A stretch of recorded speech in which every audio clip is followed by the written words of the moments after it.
वसुदेवसुतं देवं कंसचाणूरमर्दनं देवकी परमानन्दं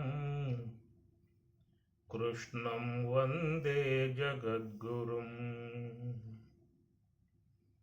मलनिर्मोचनं पुंसां जलस्नानं दिने दिने सकृद्गीताम्बजिस्नानं సంసారమలమోచనం.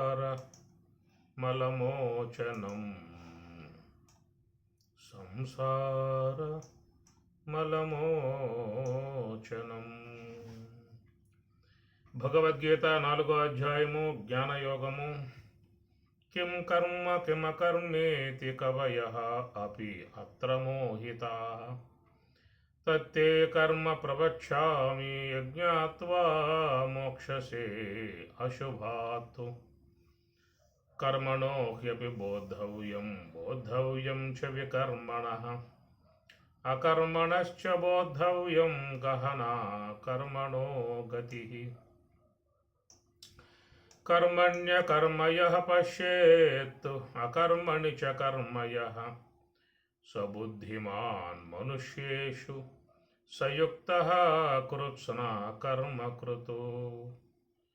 యస్య సర్వే సమారంభాః కామసంకల్పవర్జితాః జ్ఞానాగ్నిదగ్ధకర్మాణం తం ఆహుః పండితం బుధాః.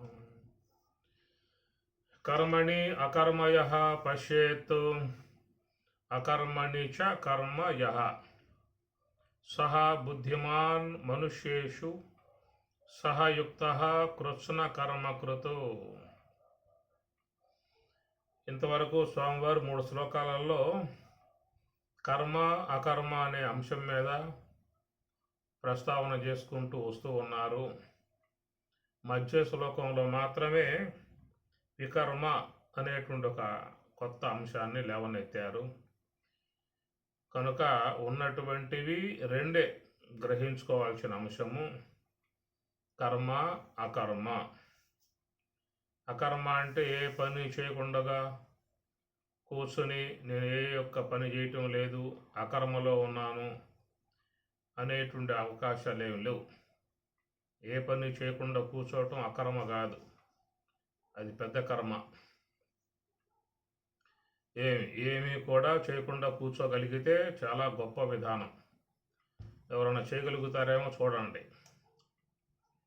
ఇప్పుడు ధ్యానం అనేది ఏంటి చెప్పండి? ఏమీ చేయకుండా కూర్చోవాలి. సంకల్పాలు కానీ కదలికలు కానీ ఏమీ లేకుండా మరి చేసే విధానం ధ్యానం అనేటువంటిది. అలాంటి మరి ఆ దాంట్లో మనం ఉండగలుగుతున్నామా చెప్పండి? నేనేమీ చేయట్లేదు, ఊరకే ఉన్నాను అనే విధానం కాదు. కాబట్టి ప్రకారంగా మరి దానికోసమే కదా అందరూ తిప్పలబడుతూ ఉన్నది. మలయాళ స్వామి వారు గోకారభానికి పోయి 12 ఏళ్ళు ఆడ కూర్చొని తిప్పలబడ్డాడు. అనగా ఏమి చేయకుండా ఉండాలనే ఉద్దేశంతో పోయి కూర్చున్నాడు. అట్లని రమణ భగవానుల వారు కూడా తిరుమన్నామలై గుహలో పోయి కూర్చున్నాడు, ఏమీ చేయకుండా ఉండాలని చెప్పేసి అని. శరీరంలో కదలిక లేనంత మాత్రంతో ఏమీ చేయట్లే అని చెప్పి అర్థం కాదు. శరీర అవయవాలు కదలిక లేకపోయినా లోనున్న సూక్ష్మదేహ సంబంధ ఇంద్రియాలు కదలికలు కలిగి ఉన్నాయి. కాబట్టి లోన ఉన్నటువంటి యొక్క సూక్ష్మదేహ సంబంధ కదలికలు మనకు కనపడవు. లోన ఉన్నటువంటి విషయం ఎవరికి వారికే అర్థమవుతుంది. ఏమి కర్మేంద్రియాణి సంయమ్య య ఆస్తే మనసా స్మరన్ ఇంద్రియార్థాన్ విమూఢాత్మ మిథ్యాచారస్స ఉచ్యతే అని మనకి 3వ అధ్యాయంలో స్వామి అంటారు. కర్మేంద్రియాణి సంయమ్య, పద్మాసనం వేశాడు, చిన్నముద్ర దాల్చాడు, నోరు కట్టేశాడు, కళ్ళు మూసేశాడు. ఈ ప్రకారంగా బయట ఉన్నటువంటివన్నీ కూడా బంద్ చేశాడు. లోన వ్యవహారం ఏమిటి? ఆస్తే మనసా స్మరన్. లోపల మనస్సు ఆలోచనలు చేస్తూ ఉన్నది, కానీ బయట ఉన్నోళ్ళు కనబడుతుంది అదేమన్నా? అంత మహానుభావుడయ్యా, పద్మాసనాసీనుడై చిన్ముద్రధారి అయి నిటారుగా బాగా కూర్చుని యోగ సమాధిలో లీనమైపోయాడు అని చూసే వాళ్ళకి అనిపిస్తుంది. లోగొట్టి పెరుమాళకి రుక అన్నట్లుగా లోన ఉన్న దాని ఎవడ కనబడుతుంది, పైకి మాత్రం అట్లా ఉంటాం అంతే. ఆస్తే మనసా స్మరన్. కాబట్టి లోన ఉన్న విధానం చూసేవాడు ఈశ్వరుడు, బయట ఉన్న విధానం చూసేది జీవులు బయట ఉన్న విధానం మాత్రమే చూస్తారు, లోపలిది ఈశ్వరుడు చూస్తాడు. ఎవడెరుగకున్న ఈశ్వరుడెరుగడా అన్నాడు వేమన. కాబట్టి ఆ ప్రకారంగా ఆస్తే మనసా స్మరన్, మనస్సు లోపల కదలికలు కలిగి ఉన్నది. ఇంద్రియార్థాన్ విమూఢాత్మ. ఇంద్రియాలు కూడా లోపల వాటి వ్యవహారం చేస్తూ ఉన్నాయి. ఏమైనా బయట ఎవరైనా మాట్లాడుకుంటూ ఉంటే వీడి ధ్యానంలో ఉండే ఆ మాటలని గమనిస్తూ ఉంటాడు. ఎవరబ్బా మాట్లాడుకుంటూ ఉన్నది, అసలు ఏం మాట్లాడుతున్నారు వాళ్ళు, ఏమి రహస్యాలు మాట్లాడుతున్నారు అని. అందుకే చెవులు వినపడుతున్నాయి కదా. కళ్ళు మూసు కూర్చున్నాడు, పద్మాసనం వేసి కూర్చున్నాడు, కానీ లోనున్న చెవులు వినబడుతున్నాయి, మనసుకు తిరిగి పడుతూ ఉన్నాయి. కాబట్టి ఈ ప్రకారంగా ఉన్నదాన్ని పరమాత్మ మిథ్యాచార అని ఒక పదం పెట్టాడు. అందుచేత కర్మ లేకుండా లేనటువంటి విధానము బాహ్యంగా కొంతమంది ఈ విధంగా భావించుకుంటారు. నేనే పని చేయట్లేదు, ఖాళీగా కూర్చున్నాను అని చెప్పేసి అని. ఆ ఖాళీగా కూర్చోవడం పెద్ద విధానం. ఎంతసేపు కూర్చుంటావు, చూద్దాం, కాసేపు అయిందా అంటే బోరు కొడతా ఉన్నది అని చెప్పేసి అని మళ్ళీ అమ్మటే అక్కడి నుంచి మళ్ళా ప్లేస్ మార్చేస్తాం అది. కాబట్టి ప్రకారంగా ఇంద్రియములు ఇంద్రియ సంబంధ విషయాలకు బాగా అలవాటు పడి ఉన్న విధానం. అందువల్ల ఈ వ్యవహారం లేకుండా ఉండాలంటే చాలా ఇబ్బంది గల పరిస్థితి వ్యక్తికి. అలవాటైపోయింది వ్యవహారం, కర్మ విధానం అలవాటైపోయింది. ఒక వ్యక్తిని జైల్లో పడేశారని చెప్పి అనుకోండి, నిజంగా వాడు అనుభవించే ఆ యొక్క దుర్భర పరిస్థితి. ఎందువల్ల అంటే ఎంతకాలం ఇంద్రియాలతో సంబంధాలు పడి అనేక రకాలైన కర్మలు చేస్తూ వింటూ తింటూ అనేక వ్యవహారాలు చేశాడు. ఎప్పుడైతే జైల్లో పడేశారో అక్కడ చూస్తానికి లేదు, వినటానికి లేదు, తినటానికి లేదు, చూస్తానికి లేదు, ఏమీ. అందువల్ల ఒక ప్రక్రియ జీవితంలో స్వాభావికం అయిపోయింది. అందువల్ల కాసేపు కూడా ఇంద్రియ సంబంధం లేకుండా, విషయ సంబంధం లేకుండా ఉండగలిగే పరిస్థితి ఈనాడు లేదు.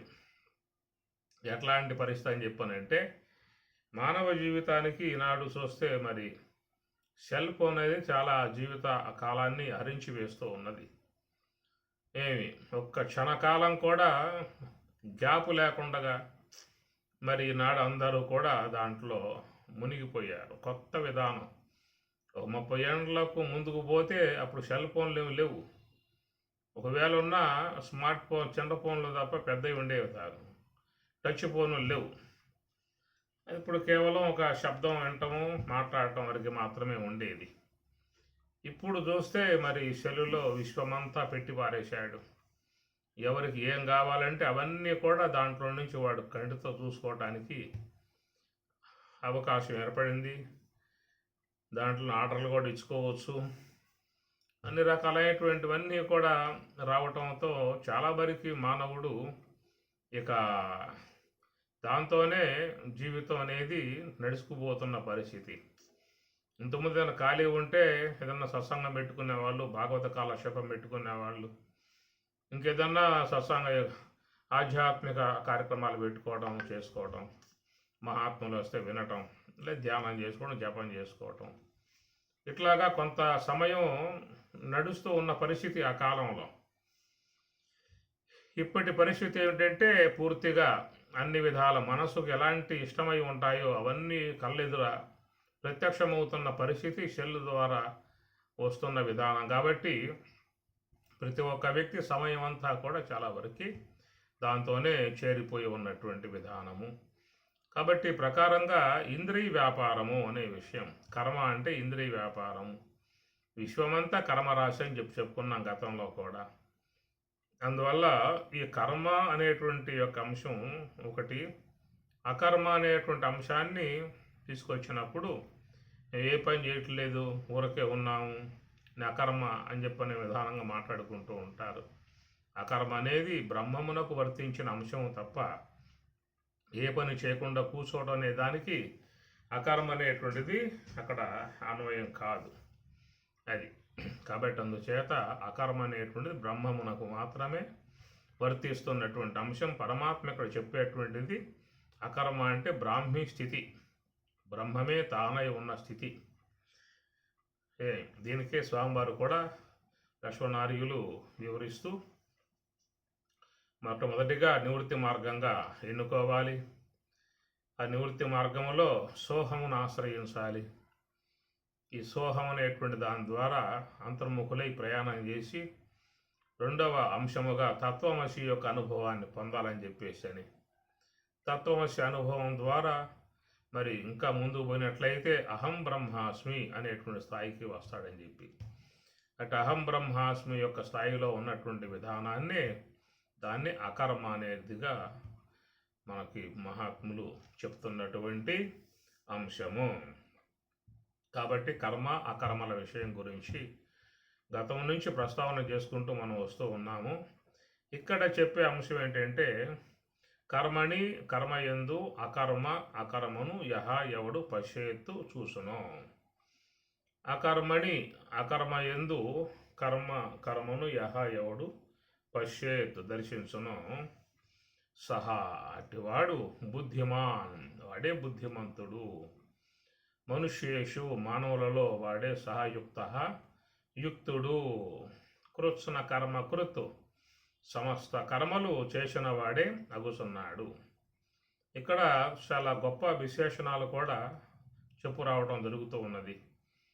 కర్మయందు అకర్మను, అకర్మయందు కర్మను యహ పశ్చేత్ ఎవరైతే చూస్తున్నాడో అట్టి వానికి విశేషణాలు ఇక్కడ స్వామివారు చెప్తూ అతడు బుద్ధిమంతుడు, అతడు యుక్తుడు, సమస్త కర్మలు చేసినటువంటి వాడు అని చెప్పేసి అని 3 విశేషణాలను ఇక్కడ చెప్పటం జరిగింది. పైన కూడా మనకి 16వ శ్లోకంలో కూడా తత్తే కర్మ ప్రవక్ష్యామి, ఆ కర్మ విషయం చెప్పబోతూ ఉన్నాను నేను నీకు. కాబట్టి యత్ జ్ఞాత్వా నువ్వు తెలుసుకున్నట్లయితే అశుభాత్తు మోక్షసే, సమస్త అశుభాల నుంచి నువ్వు విడబడతావు అనేది మనకి 16వ శ్లోకంలోనే స్వామివారు ఒక చక్కటి అంశాన్ని తెలియజేశారు. అశుభాత్, సమస్త అశుభాల నుండి. సమస్త అశుభాలు అని చెప్పేసానంటే మూలా విద్యగా ఉన్నటువంటి అజ్ఞానం, తమస్సు, అది అన్ని అశుభాల కారణమై ఉన్నటువంటి విధానం. అది ఉన్నంత వరకు మరి మానవులు అశుభాలని ఎదుర్కొంటూ ఉండాల్సి వస్తుంది. ఎందుకంటే జన్మ పరంపరల్లో పడవేస్తూ ఉంటుంది, నానా దుఃఖాలను పొందింపజేస్తుంది, అనేకమైనటువంటి సమస్యలు సృష్టిస్తుంది. అన్నింటికీ కూడా మూల కారణం ఏంటంటే మూలా విద్య అజ్ఞానము అని చెప్పని. అది ఉన్నంత వరకు జీవుడికి శాంతి లేదు, విశ్రాంతి లేదు, గమనం సాగిపోతూ ఉంటుంది. భవసాగరంలో పడి ఏదాల్సిన పరిస్థితి వస్తుంది. జన్మ పరంపరలలో జీవుడు కొట్టుకుపోవలసిన పరిస్థితి ఉన్నది. కాబట్టి ఎన్నెన్ని సమస్యలు ఎదుర్కోవాల్సి వస్తుందో, ఎన్ని జన్మలు ఎత్తాల్సి వస్తుందో, ఎన్ని జన్మలలో ఎన్ని ఇబ్బందులు పడాల్సి వస్తుందో చెప్పే అవకాశం కాదు. ఎందుకంటే ప్రస్తుతం ఉన్నటువంటి జన్మ కొంచెం భద్రత చేరి ఉన్న జన్మ. మానవ జన్మకు కొంత భద్రత అనేది ఉన్నది. ఇక్కడ ఒక రక్షణ కవచం అనేది మానవ జీవితంలో ఏర్పడి ఉన్నది. అది ఇతర ఏరే జీవులలోకి పోయావు అని చెప్పినట్టు అక్కడ రక్షణ కవచం లేదు. ఏ పూట ఏ ప్రాణికి ఏ యొక్క జీవి ఏ ఆహారం అయిపోతుందో, ఎవరితో ఉద్యమింపబడుతుందో అవకాశాలు లేవు. వాటిల్లో జ్ఞానము, విజ్ఞానము, సుజ్ఞానము, ప్రజ్ఞానం, ఆత్మజ్ఞానం లాంటి విశేషణాలు అక్కడ ఆ జన్మలలో లేవు. మహాత్ములు తాత్విక విచారణ, తత్వజ్ఞానము ఇత్యాది జప ధ్యానాది ఇలాంటి మార్గాల్లో ప్రయాణం చేసే విధానం ఆడేమి లేవు. కేవలం ఒక దేహధారణతో పోయే విధానాలు కాబట్టి ఇన్నింటికి అనర్థకాలకు మూలమై ఉన్నది ఏమిటంటే మూలా విద్య, అజ్ఞానము అన్నారు. అది ఉన్నంత వరకు మరి జీవితం అంతయు కూడా అశుభ పరంపరలు సాగిపోతూ ఉండే విధానం కాబట్టి పరమాత్మ చెబుతూ ఉన్నాడు, మోక్షసే అశుభాత్. ఈ అశుభము నుండి నువ్వు మోక్షసే విడబడతావు అంటే ఇంతకాలముగా జన్మ పరంపరలకు హేతువై ఉన్నటువంటి యొక్క మూలా విద్య అనేది పూర్తిగా తొలగింపజేయబడుతుంది అని అర్థం.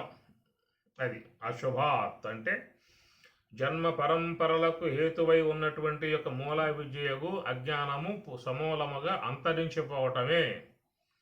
అశుభాత్ మోక్షసే, దాని నుంచి నువ్వు విడబడుతున్నావు అని చెప్పని అంటాడు.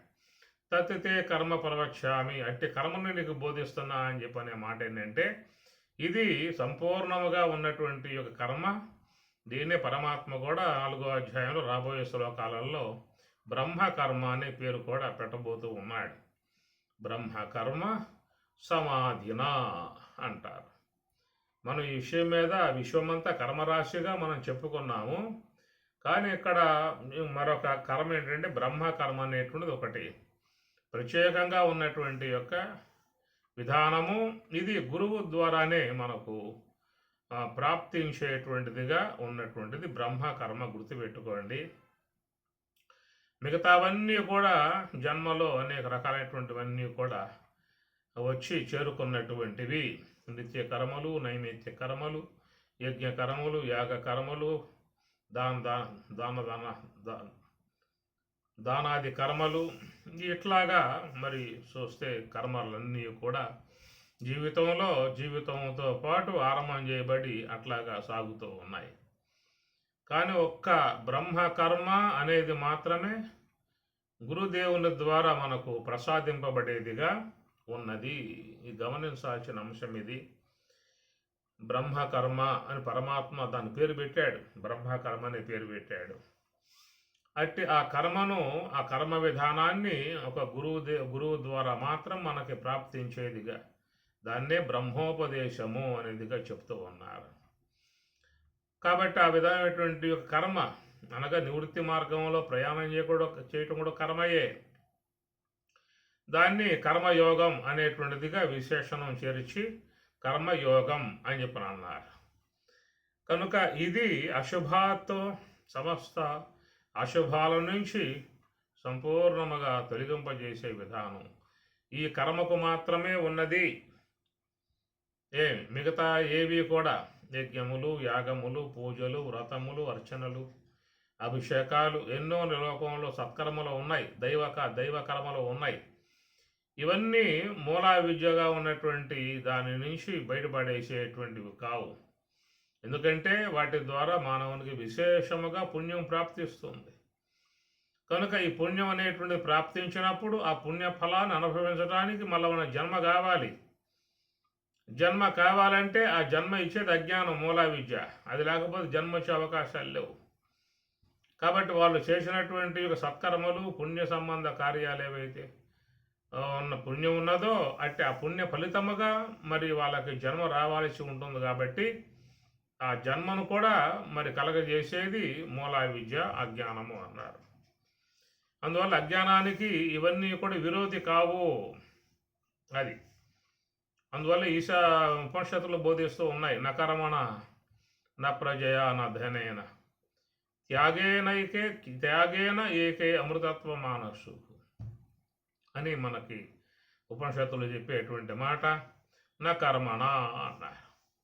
అందువల్ల మనకు ఏవైతే సత్కర్మలుగా మనం చెప్పుకుంటూ ఉన్నామో ఇవన్నీ కూడా పుణ్య సముపార్జన అనే విషయం వరకే. ఈ పుణ్య సముపార్జన అనే విధానాలలో దానికి కూడా మరి భోక్తవ్యముగా జన్మ రావాల్సి ఉంటుంది. ఆ జన్మ అనేది మూలా విద్య అనేది ఉంటేనే సంభవం అయ్యే అవకాశం ఉన్నది. అందువల్ల పుణ్యాత్ములకు కూడా అజ్ఞానం అనేది సహకరించే విధానంగా ఉన్నది.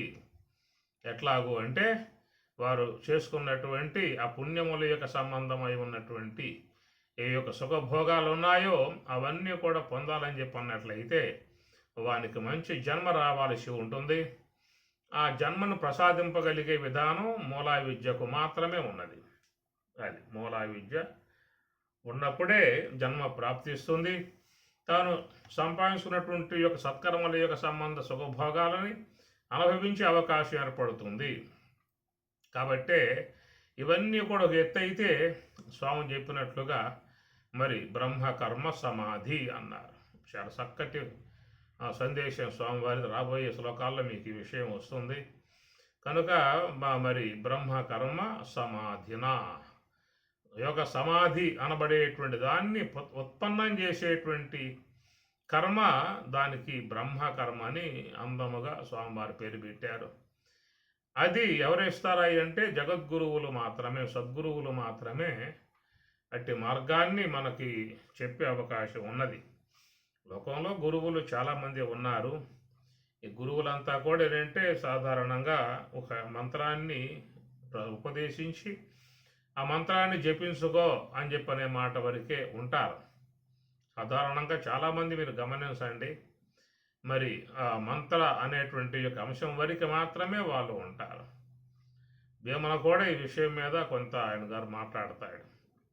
కళ్ళ గురుడు గట్టు కర్మ చేయంబును, మధ్య గురుడు గట్టు మంత్ర చేయము, ఉత్తమ గురుడు గట్టు యోగ సామ్రాజ్యము, విశ్వదాభిరామ వినురవేమ.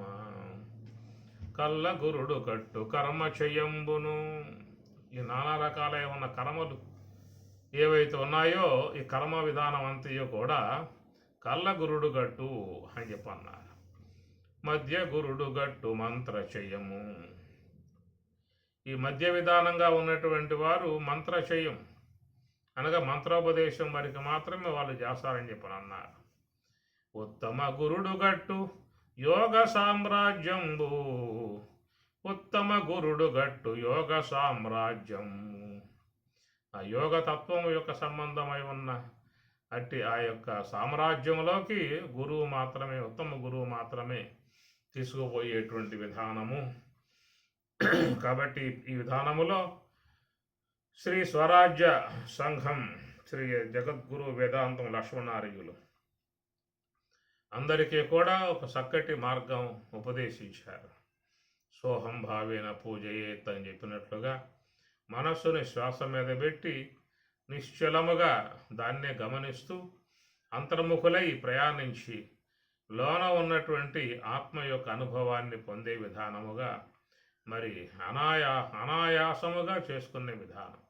ఎలాంటి ఆయాసం లేదు, బాధ లేదు, ఉద్వేగం లేదు, ఎలాంటి శ్రమ లేదు, ఇబ్బందులు లేవు, ఏమీ లేవు. ఇది కేవలం పరమాత్మ కూడా అన్నవాడు గీతలో సుసుఖం కర్తుం అవ్యయం అంటాడు. సుసుఖం కర్తుం, కర్తుం ఈ చేసేటువంటి యొక్క ధ్యానం అనేటువంటిది సుసుఖం, చాలా సునాయాసముగా ఎలాంటి ఇబ్బంది లేకుండా జరిగేటువంటి భగవత్ పూజ, ఈశ్వర పూజ, ఈశ్వరారాధన, సోహము యొక్క ధ్యానం. అందువల్ల ఈ ప్రకారంగా ఏంటంటే మరి ఉత్తమ గురుడు గట్టు యోగ సామ్రాజ్యం అన్నట్లుగా, యోగ సామ్రాజ్యము అంటే మనస్సు నిశ్చలముగా శ్వాస గమనికలో ఉండటమే అనేటువంటిది యోగ సామ్రాజ్యం. ఇది మనకి భగవద్గీతలో స్వామివారు బ్రహ్మకర్మ అనే పేరు పెట్టారు. ఎందుకంటే అది పరబ్రహ్మ స్థలం, అది మహాకారణ స్థలము, అది పరబ్రహ్మ స్థలం. సుషుమ్న అనబడేది శుద్ధ బ్రహ్మము ఉన్నటువంటి స్థలం. శుద్ధ బ్రహ్మమును పొందాలంటే సుషుమ్న యందు మాత్రమే పొందాలి. పరబ్రహ్మమును ఆశ్రయించాలంటే మహాకారణ స్థలం, హంస యొక్క సంచారముకు స్థలంలోనే పరబ్రహ్మము యొక్క స్థానములో మనం ఉన్నటువంటి వాళ్ళం అవుతాం. గమనించండి, శాస్త్రాలన్నీ కూడా ఈ విషయం మీద చాలా చక్కగా బోధిస్తూ ఉన్నాయి. వాయో త్వం ఏవ ప్రత్యక్షం బ్రహ్మాసి త్వాం ఏవ ప్రత్యక్షం బ్రహ్మ వదిష్యామి వ్రతం వదిష్యామి సత్యం వదిష్యామి అని శాంతి మంత్రం. వాయో త్వం ఏవ ప్రత్యక్షం బ్రహ్మ అన్నారు.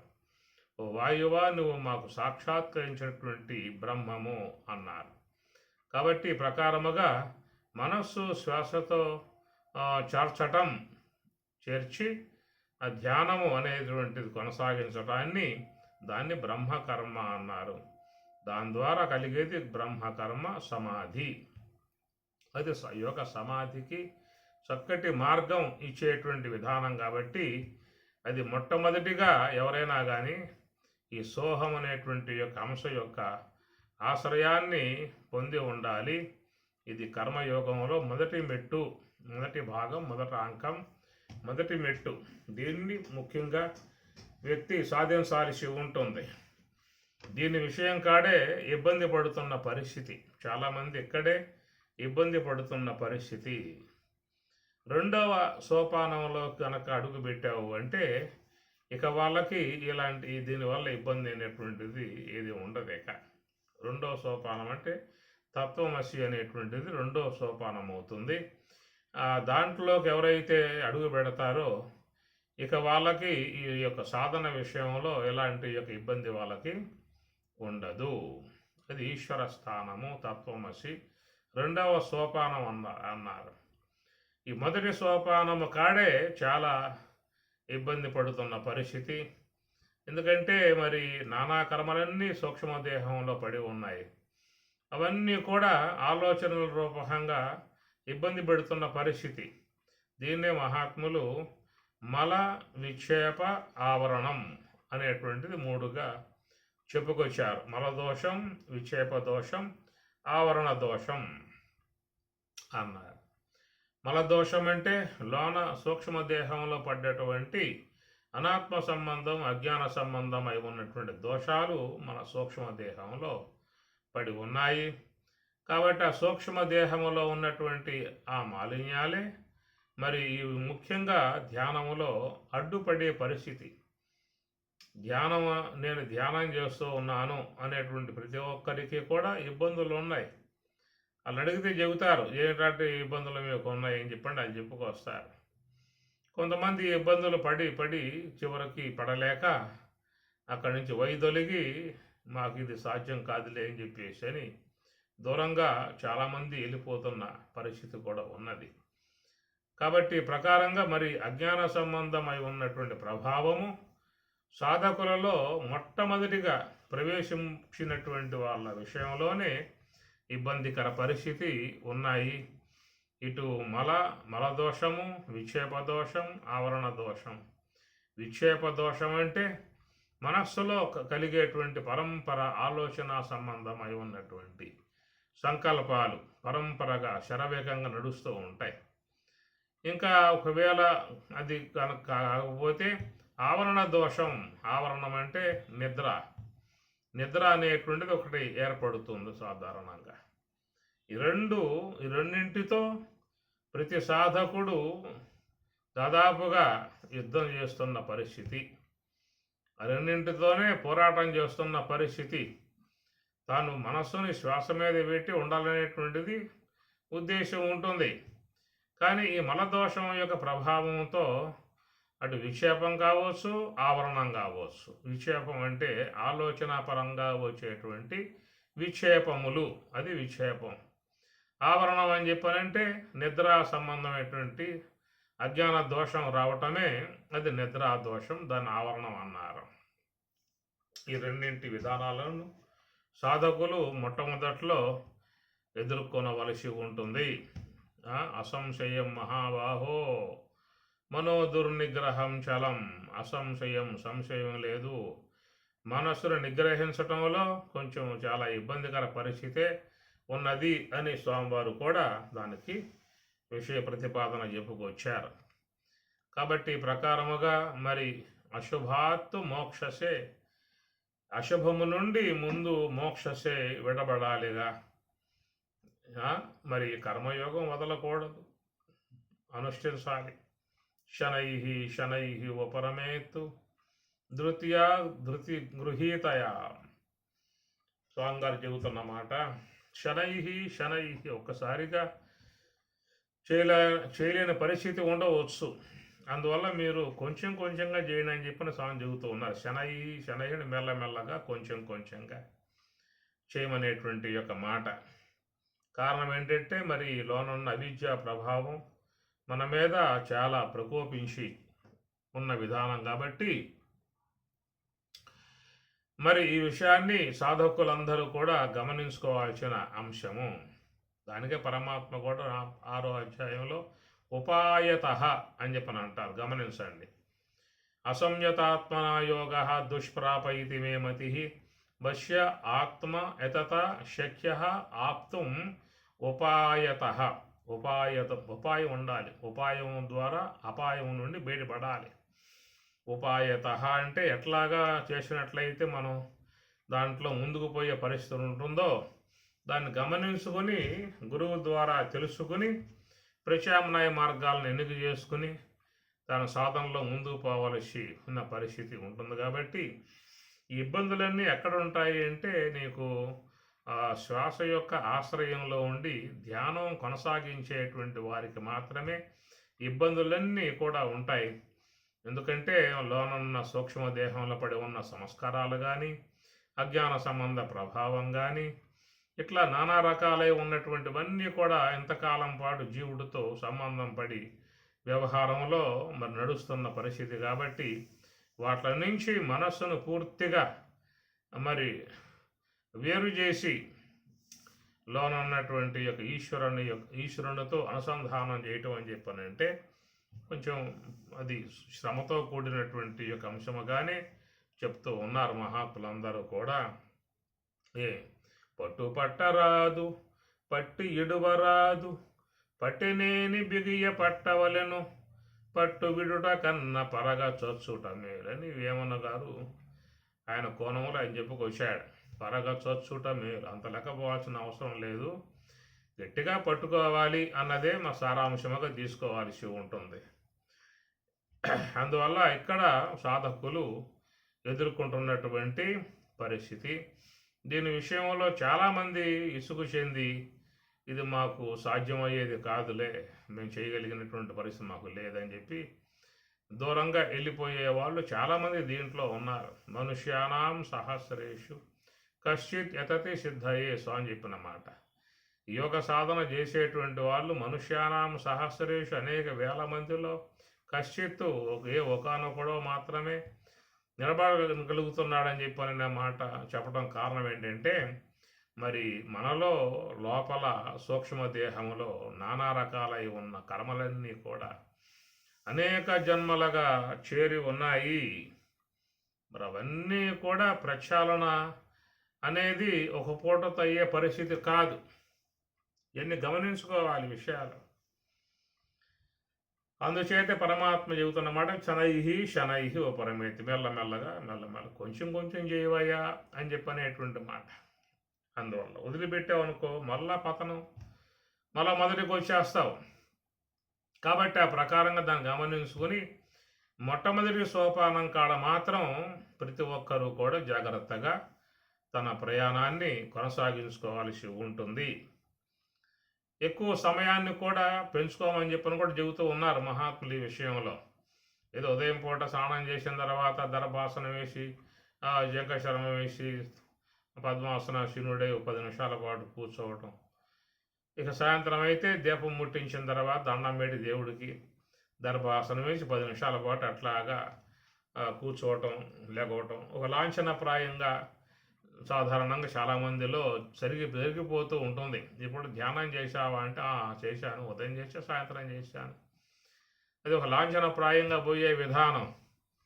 కాబట్టి ఒక ఉత్సుకత ఉన్నప్పుడు, జిజ్ఞాస ఉన్నప్పుడు, దాని మీద మక్కువ ఉన్నప్పుడు, సాధించాలనే పట్టుదల ఉన్నప్పుడు నువ్వు నీ యొక్క ప్రయత్నాన్ని ముమ్మరం చేయాలి. ఇది వాళ్ళు చెప్పే మాట. అది చేయగలిగితే కొంచెం అడుగు ముందుకు వేసే అవకాశం అనేది ఏర్పడుతుంది. చెప్పే మాట శాస్త్రకారులు తస్మాత్ సర్వేషు కాలేషు మాం అనుస్మరణం, తస్మాత్ సర్వేషు కాలేషు యోగయుక్తో భవార్జున అని. ఈ ప్రకారంగా నీవు నీ సమయాన్ని హెచ్చించు, సమయాన్ని బాగా పెంచు.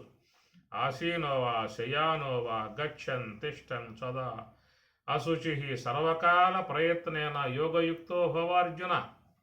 పరమాత్మ ఉత్తరగీతలో చెప్పామాట పరమాత్మ. ఆసీనోవా ఆసీనుడై ఉన్నావా, కూర్చుని ఉన్నావా, ఆసీనోవా శయానోవా పడుకుని ఉన్నావా, గచ్చన్ నడుస్తూ ఉన్నావా, తిష్టన్ నిలబడి ఉన్నావా, సర్వకాల ప్రయత్నైన ఏ కార్యాలలో ఎలాంటి పనులలో ఉన్నప్పటికీ కూడా యోగి భవ, యోగివి కమ్ము, మనస్సుని అట్లాగా మరి నిశ్చలముగా ఉండే విధానంగా చూడు, అబ్జర్వేషన్, గమనికలో ఉండమని చెప్పనేదిగా వాళ్ళు చెప్పేటువంటి మాట. దాన్ని మనం ఎంతవరకు దీని విషయంలో శ్రద్ధ వహించి అనుష్ఠించగలుగుతామో అనే విషయాన్ని ఎవరికి వారుగా చూసుకోవాల్సిన అంశం. లాంఛనప్రాయంగా కనుక పోయినట్లయితే ఇక అది ఎంతవరకయ్యా ముందుకు పోయిన పరిస్థితి అని చెప్పానంటే, ఎక్కడ ఉందరా గొంగడి అనే మాటకి ఏషియన్ చోటే ఉందయా అన్నట్లుగా అయిపోతుంది. కాబట్టి సాధకులుగా ఉన్నవాళ్ళు ఈ విషయాన్ని గమనించి ఇంకా సమయం యొక్క పరిస్థితిని పెంపొందింపజేసుకోవాలి. కొంతమంది రాత్రిపూట కూడా బాగా ధ్యానం చేస్తూ ఉంటారు. ఎందుకంటే ప్రశాంత వాతావరణం కాబట్టి ఆ సమయంలో ఎక్కువగా ధ్యానం చేసే విధానం ఉంటుంది. స్వామివారు కూడా పడుకోబోయే ముందు గురు బ్రహ్మ గురు విష్ణువు అని చెప్పిన శ్లోకం చెప్పుకొని కాసేపు అక్కడే మనసు మీదే మరి ఆ యొక్క ధ్యాన ముద్రలో ఉండి మనస్సును నిశ్చలముగా శ్వాస యందు పెట్టి అదే ధ్యానమే ఇక నిద్ర అనే అంశంలోకి అట్లా వెళ్ళిపోయే పరిస్థితిగా చేయమని చెప్పని కూడా స్వామి చెబుతున్నారు. అదే ప్రకారంగా ఉదయం మనకి మెలకువ రాగానే అప్పుడు ఇంద్రియాలన్నీ కూడా సద్దుమణిగి ఉంటాయి కాబట్టి మనస్సు కూడా నిద్ర అనేటువంటి అంశం నుంచి అప్పుడే బయటికి వస్తుంది కనుక ఆ సమయంలో కూడా కాసేపు అట్లాగా మరి ఎమ్మటి వ్యవహారంలోకి రాకుండా మనసం మీద ఉన్నప్పుడే మరి ఆ మనస్సుని శ్వాసతో పెట్టి ధ్యానం చేయమని చెప్పని అంటారు. ఎందుకంటే ఇక లేచి ముందుకు వచ్చేసావంటే ఎమ్మటే నీకు పనులు తగులుకుంటాయి. కూరగాయలు తెమ్మంటారు, పాలు తెమ్మంటారు, ఇది తెమ్మంటారు. కాబట్టి ఈ ప్రకారంగా అన్నీ కూడా పడతాయి. కాబట్టి ఉదయం పూట మీకు 4:30, 5 కానీ మెలకు వస్తుంది. వచ్చినప్పుడు ఆ సమయాన్ని మనం సాధకులు ఉన్నటువంటి వాడుకోవచ్చు. అట్లాగే మరి ఆ 4 గంటలకు మెలకు వచ్చినప్పుడు ఆ నిశ్చలంగా నిశ్శబ్దముగా ఉన్న వాతావరణం, ప్రశాంతంగా ఉన్న వాతావరణం కాబట్టి అప్పుడు ధ్యానం చేసే విధానంగా అభ్యాసం చేసినట్లయితే కనీసం 1 గంటైనా సాఫీగా జరిగే అవకాశం ఉంటుంది అక్కడ. ఇలాగా మనకి ఏ యొక్క అవకాశాలు అయితే ఉంటాయో అవన్నిటినీ కూడా వాడుకుంటూ చేసినట్లయితే మరి ఈ ప్రాథమిక విధానముగా ఉన్నటువంటి దాని నుంచి ముందు బయటపడాలి.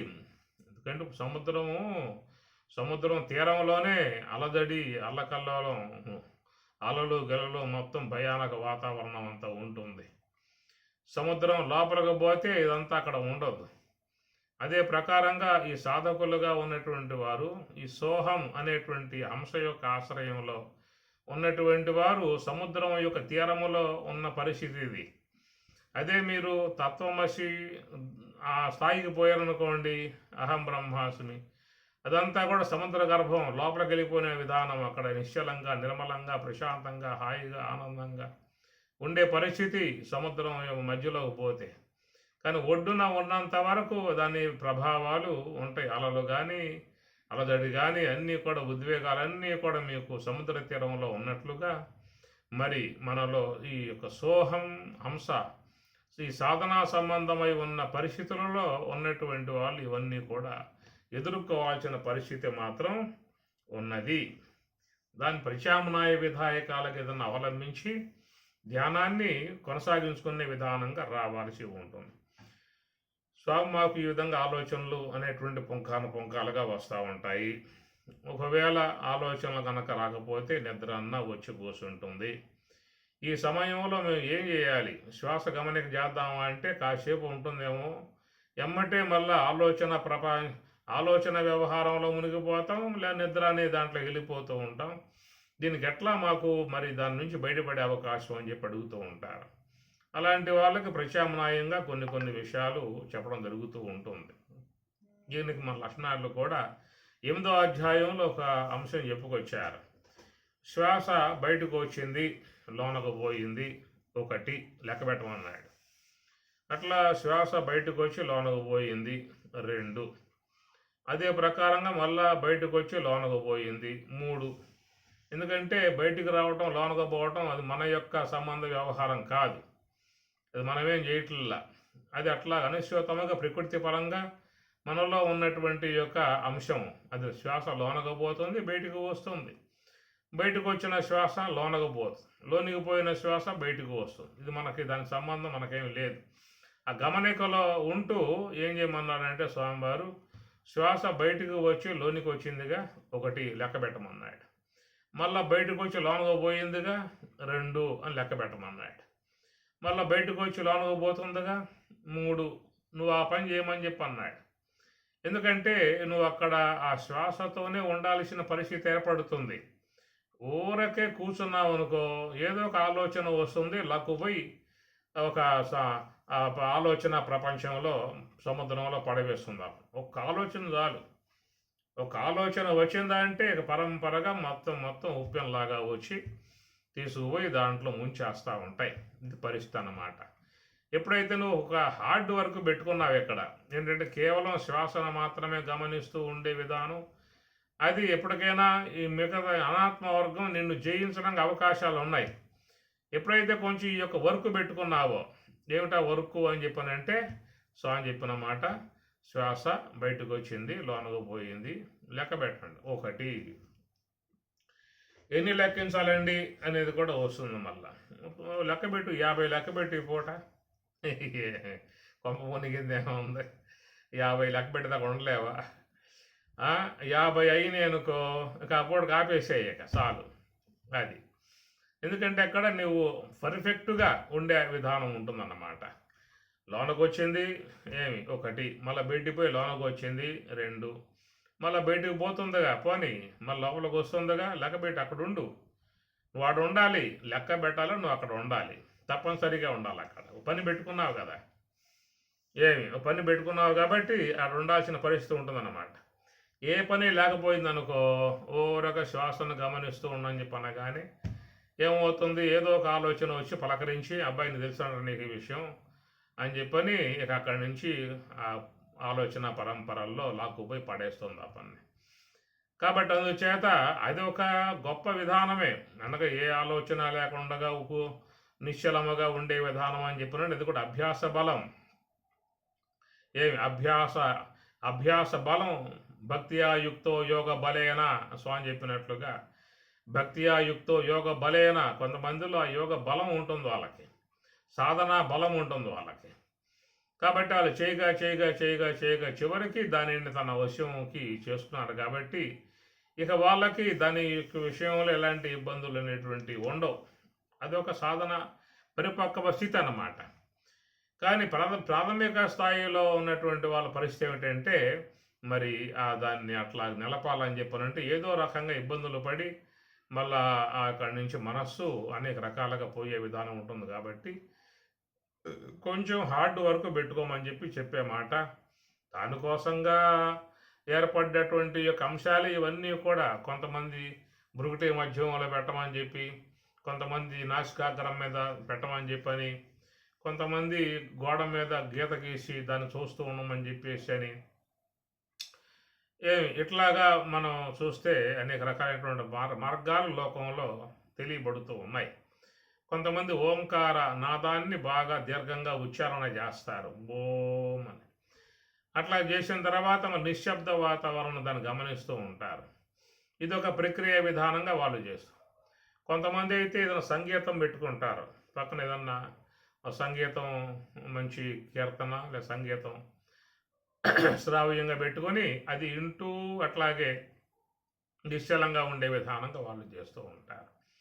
ఈ ప్రకారంగా మరి ఎన్ని రకాలైనటువంటి విధానాలు ఎందుకు వచ్చాయనే మాట చూసినట్లయితే, మరి అవిద్యా ప్రభావంతో ఉన్నటువంటి యొక్క అనాత్మ సంబంధమై ఉన్న వ్యవహారం మనలో ఎంతో కాలంగా కొనసాగుతూ వస్తూ ఉన్నది. ఇప్పటిది కాదు, అనేక జన్మలుగా అనాత్మ సంబంధ వ్యవహారమే కొనసాగుతూ ఉన్నది. ఇంద్రియము, ఇంద్రియ సంబంధ విషయాలు, ఆలోచనలు, కరచరణాదులతో కార్యాలు, పనులు, రావటాలు, పోవటాలు, మాట్లాడటాలు, వినటాలు, చూస్తాలు, చూసేది, వినేది, తినేది, కనేది, ఇట్లా అనేక రకాలైనటువంటి యొక్క వ్యవహార సరళిలో బాగా దాంట్లో చేరిపోయాం కాబట్టి అవేవి లేకుండా కూర్చోవాలంటే శ్వాసగాడ మరి ఇవన్నీ ఎంతకాలం పాటు నీతో ఉన్నటువంటి ఊరుకుంటాయా? ఏమాత్రం సందు దొరికిందా అంటే లాక్కుపోయి తనలో కలిపేసుకుంటాయి. ఇది ప్రస్తుతం ఉన్నటువంటి యొక్క విధానం. అందువల్ల అశుభాత్ మోక్షసే, నువ్వు ఈ అశుభము నుండి ముందు విడబడాలని చెప్పి అన్నట్లయితే కొంత సాధన కూడా కొనసాగించుకోవాల్సిన పరిస్థితి ఏర్పడుతుంది. దానికి మరి ఎప్పుడైతే నీలో కర్మ వాసనలు ధ్యానం ద్వారా ప్రక్షాళన చేసుకోవడం జరుగుతుందో, నీలో ఉన్న మూలా విద్య బలహీనమై నీ మీద ఎలాంటి ప్రభావం చూపకుండా అట్లాగా అయిపోతుందో, అప్పుడు నీకు యోగం అనేది చక్కగా అలవడుతుంది. అప్పుడు ఎక్కడ కూర్చున్నా నీ మనస్సు నిశ్చలత్వమే కలిగి ఉంటుంది. ఎంచేపు కూర్చున్నా కానీ నీకు విసుగు అనేటువంటిది ఉండదు. కనుక కూర్చునే కొద్దీ ఇంకట్లాగే కూర్చుందామనేటువంటి భావనే ఏర్పడుతుంది. ఒకవేళ ఆ స్థితిలో బాగా వెళ్ళిపోయిన తర్వాత లెగవాలని చెప్పి అనుకున్నా కానీ చాలా బాధాకరంగా ఉండేటువంటి పరిస్థితి. ఇట్లాగే ఇంకా ఉంటే బాగుంటుందనేటువంటి ఒక భావన ఏర్పడుతుంది. ఇవన్నీ ధ్యానం యొక్క సంబంధ అంశములు ఏర్పడతాయి. ఎప్పుడంటే మరి కర్మ వాసనలు కొంత ఉపశమించినప్పుడు, లోనున్న మూలా విద్య యొక్క తన ప్రభావం బాగా సన్నగిల్లినప్పుడు సాధకులకు ఇలాంటి విధానం అనేది ఏర్పడుతుంది. అది సాధన చేయగా చేయగా చేయగా చేయగా కొద్ది కాలానికి అది వస్తుంది, తప్పనిసరిగా వస్తుంది. అది వచ్చినప్పుడు అక్కడి నుంచి ఇక మనస్సు ఆగిపోవటం, శ్వాస అనేది కూడా ఆగిపోవటం అనే పరిస్థితి ఏర్పడే కొద్దీ నీలో ఉన్న అవిద్య అనేది సన్నగిల్లుతుంది. పూర్తిగా అవిద్య నుంచి విడబడతావు, అవిద్య నుంచి పూర్తిగా దాటతావు. మలిన సాత్విక అవిద్య అనేది పూర్తిగా అంతరించటము, శుద్ధ సాత్విక విద్య అనేది నీలో ఏర్పడటము అనేది జరుగుతుంది. దాన్నే భగవద్గీతల పరమాత్మ కూడా మహాత్మానస్తు మాం పార్థ దైవీ ప్రకృతిం ఆశ్రితాః భజంతి అనన్య మనసః జ్ఞాత్వా భూతాది. ఏ మహాత్మానస్తు మాం పార్థ, అర్జున మహాత్మానః తు మహాత్ములైతే ఏమి దైవీ ప్రకృతిం ఆశ్రితాః, వారు దైవీ సంబంధమై ఉన్న ప్రకృతిని ఆశ్రయించారు అంటాడు. ఈ దైవీ సంబంధ ప్రకృతినే విద్య అని చెప్పని అంటారు. దైవీ సంబంధ ప్రకృతిని విద్య అంటారు. కాబట్టి అసుర సంబంధ ప్రకృతిని అవిద్య అని చెప్పని అంటారు. అందువల్ల మహాత్మానస్తు మాం పార్థ దైవీ ప్రకృతిం ఆశ్రితాః. అది ఎందుకు వచ్చిందాయా అంటే మరి మనస్సు శ్వాస వెంబటే పెట్టి ఎంతో కాలంగా సాధన చేయగా చేయగా చేయగా తనలో ఉన్నటువంటి కల్మషాలన్నీ కూడా మొత్తం కడగబడి లోపల ఒక ఆ శుద్ధత అనేది ఏర్పడుతుంది. కాబట్టి దాన్ని పరమాత్మ దైవీ అనేటువంటిదిగా ఆయన పేరు పెట్టాడు. దైవీ ప్రకృతిం ఆశ్రితాః భజంతి అనన్య మనసః. నన్ను భజంతి సేవిస్తూ ఉన్నారు అనన్య మనసః. అనన్య మనస్సు అంటే ఇంకొక పక్కకి పోకుండగా అన్య మనస్కులు అంటూ ఉంటాం కదా. అన్య మనస్కులు వేరే దాంట్లో పోవటాన్ని అన్య మనస్కులు అంటారు. అనన్య మనసః అంటే వేరే ఏది కూడా వాళ్ళకి లేకుండా, ఏ తలంపు కూడా లేకుండా, ఈ అనాత్మ సంబంధమైనటువంటి వాటితో సంబంధం లేకుండా కేవలం నిశ్చల విధానముగా ఉండిపోవటాన్ని అనన్యము అని చెప్పని అంటారు. ఇది ఒక సాధన ఫలితముగా ఏర్పడుతుంది. ఇలాంటి ఈ విధానములో లోకంలో ఎంతోమంది ఉన్నారు. వాళ్ళు మన ముందుకు రారు, వాళ్ళ యొక్క విషయం మనకేమి చెప్పరు. వాళ్ళల్లో వాళ్ళు దాన్ని ఆస్వాదిస్తూ ఉంటారు, దాన్ని అనుభవిస్తూ ఉంటారు. దాంట్లో అట్లాగా తన్మయత్వంతో ఉండిపోతూ ఉంటారు. కాబట్టి అది రావాలి. అశుభాత్తు మోక్షసే, నువ్వు ముందు దాన్ని విడబడాలి. విడబడగలిగితే కింద చెప్పే విధానంలో కర్మణి అకర్మయ పశ్యేతు అకర్మణిచ కర్మయ, కర్మయందు అకర్మను కానీ అకర్మ యందు కర్మను కానీ ఈ చూడగలిగేటువంటి యొక్క ఆ విధానం రావాలని చెప్పానంటే ముందు సాధకులకు ఇది రావాలి. ఇప్పుడు చెప్పుకున్నట్లుగా ఏ యొక్క కర్మ అనేది తత్తితే కర్మ ప్రవక్ష్యామి యత్ జ్ఞాత్వా మోక్షసే అశుభాత్. కాబట్టి ముందెత్తులో మరి సాధకులు ఇలాంటి అవిద్యాదుల నుంచి కర్మవాసనల నుంచి వాళ్ళు బయటపడగలగాలి. సూక్ష్మదేహంలో చేరి ఉన్నవి కర్మవాసనలు, కారణదేహము అనేటువంటిదేమో అవిద్యా సంబంధ ప్రభావము. ఈ రెండింటి ప్రభావం వ్యక్తి మీద ఉంటుంది. అయితే ఇది వ్యవహారములో మునిగి ఉన్నటువంటి వారికి సహకరిస్తాయి. ఈ రెండు కూడా వాళ్లకు విరోధి కావు. అందుకే మీకు గీతలో పరమాత్మ 3వ అధ్యాయం అంటాడు, నిత్య వైరినా అంటాడు సాట. ఎవరికి? జ్ఞానిన నిత్య వైరినా అంటాడు. అజ్ఞానిన నిత్య వైరినా అని చెప్పి అనలా, జ్ఞానిన నిత్య వైరినా అని అంటాడు. ఎందుకంటే అజ్ఞానులకు అవి నిత్యము కూడా సహకరించేటువంటివి. మరి ఏ యొక్క అనాత్మ సంబంధమై ఉన్న మార్గాలలో పోయేటువంటి వారుగా ఉన్నారో వారికి ఈ కర్మవాసనలు సహకరిస్తాయి, మూలా విద్య సహకరిస్తుంది. కనుక వాళ్ళకి అది విరోధి కాదు, సహకారులుగా ఉన్నాయి అనాత్మ సంబంధ వ్యవహార విధానాలలో. ఎవరైతే బ్రహ్మం వద్దకు పోవాలి, బ్రహ్మములో చేరిపోవాలి, బ్రహ్మంలో విలీనం కావాలి, మోక్ష స్వరూపులం కావాలి, బ్రహ్మము యొక్క ఆనందాన్ని పొందాలి, జీవన్ముక్తులం కావాలి, యోగ సమాధిస్థులం కావాలి, ఇలాంటి తలపులు ఉన్నటువంటి వారు మరి యోగులుగా ఉన్నటువంటి వారు, వాళ్ళకి దీట్లతో వైరం అనేది మాత్రం తప్పనిసరిగా ఉంటుంది. వాటితో ఘర్షణ పడక తప్పదు, వాటికి యుద్ధం చేయక తప్పదు. అది మహా పోరాటం. పోరాటంలో సామాన్య పోరాటం కాదు, మహాపోరాటం అన్నారు, మహాయుద్ధరంగం అన్నారు. వెలిపగర గెలుపే ఎలగో మతిన్ గెలువ వలయున్ అభ్యంతర శత్రువుల తద్విజయము మోక్షంబు అని మన భారతంలో కృష్ణ పరమాత్మలో వారు చెప్పే మాట. వెలిపగర గెలుపే, బయట గెలుపు కాదురా, వెలగు మతిన్ గెలువ వలయున్, లోన ఉన్న అంతఃకరణం మనసు అనే దాన్ని గెలవగలగాలి. అభ్యంతర శత్రువుల తద్విజయము మోక్షంబు, ఆ మనస్సులో చేరి ఉన్నటువంటి యొక్క వర్గం అనాత్మ వర్గం అనేకం దాంట్లో చేరిపోయాయి. మనస్సులో తామసిక సంబంధమైన సంస్కారాలు, రాశి సంస్కారాలు ఇంకా మరి ఆశ్రయ సంబంధమై ఉన్నటువంటి గుణాలు ఇవన్నీ కూడా లోపల చేరిపోయి ఉన్నాయి. కాబట్టి అవి జయించటము జయము అనేటువంటి మాట మీకు భారతంలో కృష్ణ పరమాత్మల వారు చెప్తున్నటువంటి అంశము.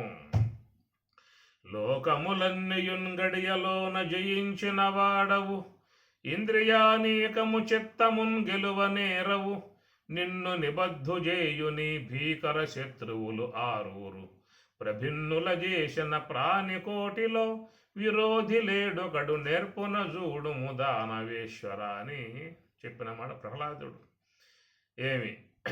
కాబట్టి లోకములన్నీయున్ గడియలోన జయించిన వాడు, సమస్త లోకాలను జయించవాయా, ఇంద్రియానీకము చిత్తమున్ గెలువనేరవు, నీ లోపల ఉన్న వాటిలో మాత్రం జయించలేకపోతున్నావు. కాబట్టి అభ్యంతర శత్రు ద్విజయము మోక్షంబు, లోన ఉన్నటువంటి యొక్క వర్గం జయిస్తే అది నీకు మరి సమస్త శత్రువర్గం అంతా పోతుందని చెప్పేసి అని మరి ప్రహ్లాదుడు ఆయన తన అనుభవంలో ఉన్న అంశాన్ని ఆయన బోధిస్తూ ఉన్నాడు. కాబట్టి ఈ విషయం గమనించుకోవాల్సిన విధానము మరి మోక్షసే అశుభాత్ అని చెప్పి అన్నట్లుగా ప్రాథమిక స్థాయిలో సాధనలో ఉన్నటువంటి వారు, నివృత్తి మాన ఉన్నటువంటి వాళ్ళకి మరి సూక్ష్మదేహములో చేరి ఉన్న కర్మవాసనలు సతాయించేవిగా ఉన్నాయి. మూలా విద్యగా ఉన్న అజ్ఞానం కూడా వాళ్ళ మీద ప్రభావం చూపేదిగా ఉన్నది. కాబట్టి వాటి నుంచి ముందు బయటపడగలిగితే ఆ తర్వాత అతడు మరి శుద్ధ సాత్విక బ్రహ్మాకర వృత్తి ఏర్పడ్డప్పుడు అక్కడ విద్యా సంబంధమై ఉన్నటువంటి ఈశ్వరత్వాన్ని పొంది తత్వమసి మహావాక్యముగా ఉన్నటువంటి వాడై ఆ తర్వాత మాయ అనే ప్రభావాన్ని కూడా దాటి మాయకు అతీతమై ఉన్నటువంటి శుద్ధ బ్రహ్మము యొక్క స్థితి. కనుక అవిద్య అజ్ఞానం అనేది ఉన్నంత వరకు జీవస్థితి, అవిద్యా ప్రభావం అంతరించి విద్య అనేది ఏర్పడ్డప్పుడు అక్కడ ఈశ్వరాంశం, ఈశ్వర స్థితి, ఈ విద్య అనేది కూడా దాటినట్లయితే, శుద్ధసాత్ బ్రహ్మకర్ దాటినట్లయితే మరి ఆ యొక్క మాయకు అతీతముగా ఉన్నటువంటి శుద్ధ చేతనమే బ్రహ్మము. అట్టి ఆ బ్రహ్మమే తానై ఉన్నటువంటి విధానమే అహం బ్రహ్మాస్మి. అలాంటి అహం బ్రహ్మాస్మి యొక్క అనుభవాన్ని పలుమార్లు ఆ విధంగా వాళ్ళు ఎవరైతే మరి ఆ యొక్క బ్రహ్మమును అవలోకన చేస్తూ ఉన్నారో అట్టివారు సర్వం కల్వితం బ్రహ్మ అనే స్థాయికి వచ్చే విధానం ఉంటుంది. కాబట్టి ఇది పరమాత్మ చెప్పే మాటల్లో మోక్షసే అశుభాత్ అన్నాడు. అశుభాత్, అశుభం నుండి మోక్షసే ఎడబడగలుగుతావో అట్టి ఆ స్థితిని పొంది ఉన్నటువంటి వానికి సంబంధించిన అంశమే మీకు గమనించుకోండి. ఇక్కడ 17వ శ్లోకము కర్మణి అకర్మయ 18వ శ్లోకము కర్మణి అకర్మయ పశ్చేతు అకర్మణి చ కర్మయ. అనగా కర్మయందు అకర్మను చూస్తూ ఉన్నాడు, అకర్మయందు కర్మను చూస్తూ ఉన్నాడు.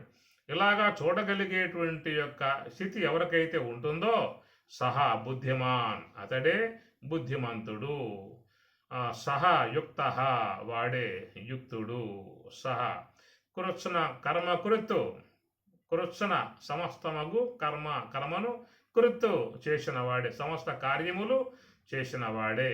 చాలా గొప్ప అంశాలు ఈ బ్రహ్మజ్ఞాని యొక్క విషయంలో స్వామివారు చాలా విశేషణాలు బోధిస్తూ ఉన్నారు. మనం వాటి గురించి తెలుసుకోవాల్సి ఉంటుంది. శుభం భూయాత్. ఓం సహనా భవతు సహనౌ పునక్తు సహ వీర్యం కరవావహై తేజస్వినావధీతమస్తు మా విద్విషావహై. ఓం శాంతి శాంతి శాంతి. హరి ఓం తత్సతు.